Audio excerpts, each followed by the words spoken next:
আমাদের electronic transition হচ্ছে electronic transition মানে স্যাম্পেলের উপরে যখন সারাদিন থেকে ইউভি রে এসে পড়ছে বা কোনো রে এসে পড়ছে আমাদের গ্রাউন্ড স্টেট থেকে এক্সাইটেড স্টেটে যাচ্ছে।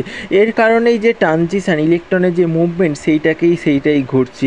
এই ইলেকট্রন যে ট্রানজিশান হচ্ছে গ্রাউন্ড স্টেট থেকে এক্সাইটেড স্টেট হতে, যার ফলে আমাদের হচ্ছে যে ট্রানজিশান করছি এখানে এই ট্রানজিশানের যে লেভেলগুলোকে আমরা ডিফারেন্ট এনার্জি এখানে ভাগ করতে পারি।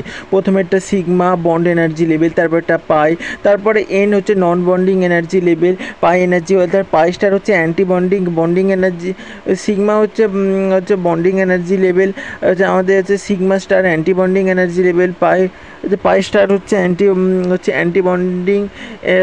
অ্যান্টি বন্ডিং, এন হচ্ছে নন বন্ডিং। এরকম ডিফারেন্ট টাইপের sigma, pi, n, non bonding, pi star, anti bonding, sigma star, এরকম ডিফারেন্ট টাইপের এনার্জি লেভেল থাকে আমাদের এখানে। সিগমা বন্ড কাকে বলে? এখানে যখন দুটো ইলেকট্রন ইউজ করা হয় স্যাচুরেটেডের ক্ষেত্রে সিগমা বন্ড ইউজ করা হয়। দুটো এস একসঙ্গে যুক্ত হচ্ছে, এখানে মোস্ট স্টেবল এনার্জি লিস্ট হচ্ছে আমাদের সিগমা। আর হচ্ছে আমরা যদি পায়ের ক্ষেত্রে দেখি, আমাদের পাই হচ্ছে সবচেয়ে কম আমাদের এখানে পাই বন্ডিং, এখানে লিস্ট এনার্জি লেভেল হচ্ছে পাই আমাদের।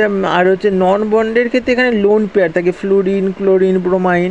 নিচের দিকে বন্ডিং হলে উপরের দিকে অ্যান্টি বন্ডিং হবে, মাঝখানে নন বন্ডিং হবে, এরকম টাইপের। সিগমা উপরে সিগমা স্টার, এদিকে পাই স্টার, মাঝখানে এন, নন বন্ডিং, এরকম ডিফারেন্ট টাইপের এনার্জি লেভেল থাকে। আর এই এনার্জি লেভেলের ওপর ইলেকট্রনের ট্রানজিশন হয়।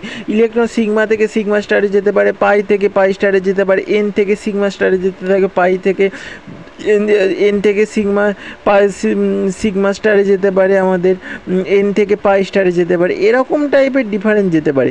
সবচেয়ে বেশি আমাদের এনার্জি দরকার হচ্ছে সিগমা টু সিগমা স্টারে যেতে গেলে, মানে সবচেয়ে উঁচু, সবচেয়ে গ্রাউন্ড থেকে এক্সাইটেড স্টেটে যাচ্ছে।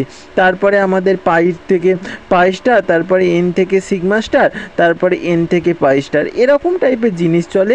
আস্তে আস্তে এনার্জি লেভেল কমে যাচ্ছে। আর এনার্জি লেভেলের সঙ্গে আমাদের বন্ড লেন্থ, আমাদের ওয়েভ লেন্থ হচ্ছে পুরো অপোজিট সম্পর্ক এনার্জির সঙ্গে। আমাদের যদি এনার্জি বাড়ে তখন আমাদের বন্ড লেন্থ হচ্ছে ওয়েভ লেন্থ কমবে, আর এনার্জি কমলে ওয়েভ লেন্থ বাড়বে। এখানে লেখাই আছে সিগমা টু সিগমা স্টার হচ্ছে এখানে এনার্জি লেভেল সবচেয়ে বেশি, হাইড্রোজেন, ফ্লুরিন। নন বন্ডিংয়ের ক্ষেত্রে এখানে আমাদের হ্যালোজেন মলিকুল দরকার, এটা হচ্ছে আমাদের সেকেন্ড হাইয়েস্ট এনার্জি লেভেল।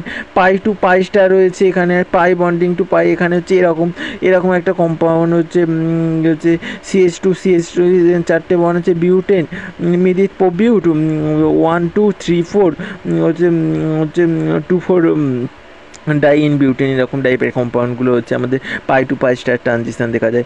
নন বন্ডিং টু পাই স্টার ট্রানজিশন এটা সবচেয়ে মিনিমাম এখানে হচ্ছে এনার্জি লেভেল, আর এখানে ওয়েভ লেন্থ সবচেয়ে ম্যাক্সিমাম। এই জিনিসটাই এখানে ব্যাখ্যা করা হয়েছে।